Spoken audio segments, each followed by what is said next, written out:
Now to the State House. There are a little over 80 days left for South Carolinians to get their real ID. The deadline is coming up on May 7th. Our Cassidy Byer explains the importance of getting that real ID. As a matter of fact, my ID expires in September.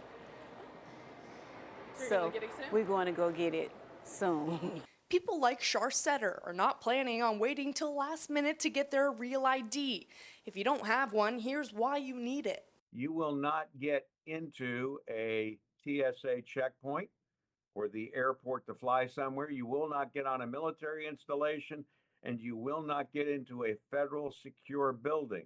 Kevin Schwedo is the executive director for the South Carolina Department of Motor Vehicles. He says now is the time to obtain your real ID. The only thing you'll be able to get into those areas with after the 7th of May, the documents you required, either a real ID, a military ID card, which does include a the retiree card, okay, or a valid passport.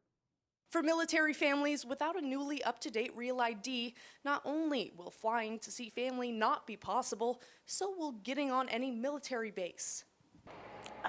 We need it in order to get on post, and we travel because our grandson is going to be stationed in Alaska, and then our daughter also retired as a lieutenant colonel. It's important for us to have this ID because my husband retired as an E6, so we have affiliation with the military, and we live around Fort Hood.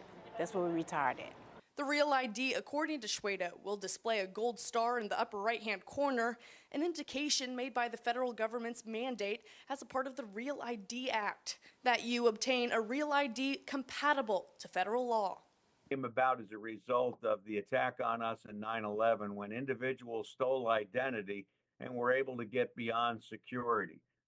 We've determined as a nation we can't let that happen again. As a result, the DMVs in all 50 states, the District of Columbia, have been required by the Real ID Act to re-enroll the population so that we can weed out problem children. After May 7th, non-real IDs will still allow individuals to drive a vehicle, vote, enter a federal facility that does not require an ID, like a post office, apply or receive federal benefits, access a hospital, and even serve on federal jury, according to Schwedo.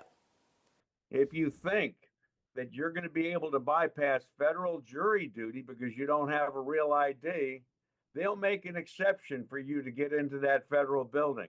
Cassidy Byer, News 19, WLTX.